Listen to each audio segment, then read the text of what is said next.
এই রিপ্রেজেন্টেশনটা অবশ্যই ভোটিং এর মাধ্যমে যায়। এটা যাতে আমরা সকলের মধ্যে একটা কনসেন্সাসে আসতে পারি, তাহলে আমাদের জন্য ভবিষ্যতের মেয়েদের রিপ্রেজেন্টেশনের জন্য এই জার্নিটা আরো বেশি সুখকর হবে। মডিফাই করতে পারি সেটা দেখবো। তো এভাবে চিন্তা করলে তো আসলে হবে না, কারণ আমি যখন কথা বলছি, আমাদের এখানে 11টা সংস্কার কমিশন হয়েছে, যখন আমরা সংস্কারের কথা বলছি, আমরা প্রত্যেকটা সংস্কার কমিশনে আদরেই বলছি যে এখানে প্রত্যেকটা জায়গাতেই কিন্তু প্রপার সংস্কারের দরকার আছে।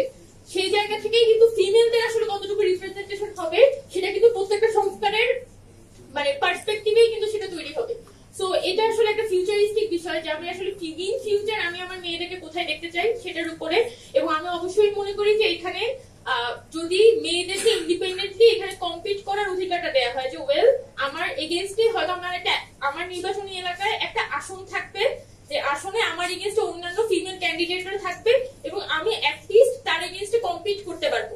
হয়তো আমার উপর টাকা পয়সাটা থাকবে না, বাট আমি আমার যোগ্যতা দিয়ে বা আমি হয়তো গ্রাউন্ড লেভেলে ফিল্ড ওয়ার্ক করে কিছু পরিমাণে কাজ ওখানে গড়ে তুলতে পারবো এবং ওখানে নির্বাচনে কম্পিট করতে পারবো।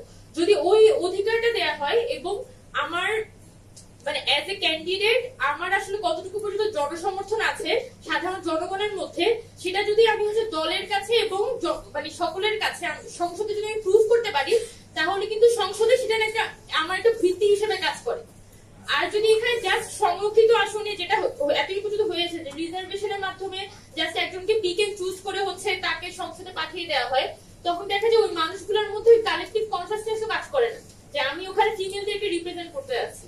সো দ্য মেইন জিনিস হচ্ছে আমার প্রথমে এই যে ফর্মেই আসলে ইলেকশন হোক, 20% যাচ্ছে নাকি 10% যাচ্ছে নাকি 25% যাচ্ছে, তার থেকেও বড় কথা যে আমার যে পার্সেন্টেজে যাচ্ছে না কেন বা আমার যতটা মানে এক্সট্রা আসন থাকুক না কেন, আমার এখানে ইলেকশনটা হতে হবে যাতে ফিমেলরা এম্পাওয়ার্ড ফিল করে এবং তারা যাতে জনগণের সাথে কানেক্টেড হওয়ার সুযোগটা পায়।